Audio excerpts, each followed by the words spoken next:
alam mo minsan, I have to deal with them because presidente ako. At sinabi ko na lumayo kayo sa presidente. Nagalit ito isang, I don't know if he's a newspaper correspondent or something. Sabi niya na the more reason why I'm misogynist. Kasi bakit daw sila i-remind na lumayo sa mga pare. Galit pa siya. And to think that there are about several rapes committed by priests in this country.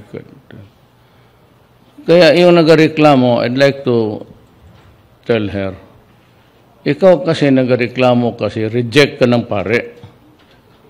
Kung na-reject ka na ng pare, kaya wala na akong kung pati pare ayaw na sa inyo, tapos dito kayo magalit sa akin. Wala akong magawa para sa inyong mga babae. But I do not remember of disrespecting, dishonoring anybody. May sinasabi ako during my speeches, pero it's a Visayan idiom. Hindi nila makuha eh. Akala nila binabastos ko yung pare. Sa galit ko, sabi ko, pabaril ko yung ninyo. Yang ganon, I was just lecturing to itong mga babae na NPA. What, alam mo, nung politika pa since election, sabi ko, bahala kayo. Basta ako, mahal ko ang babae. Kaya nga makita mo naman, dalawa ang asawa ko. Ano pa ba na yung?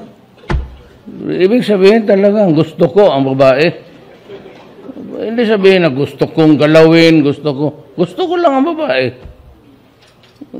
It's not because when I say that I like women, that I want to despoil or dishonor.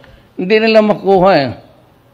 Sabi ko, mahirap itong, hindi nila makuha yung ko.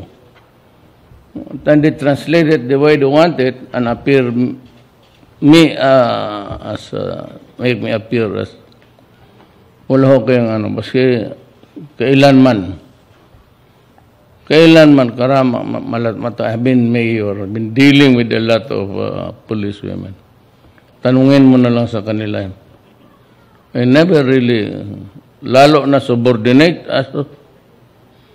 di talaga ako tanungin mo yung, sana yung mga buang nawala man.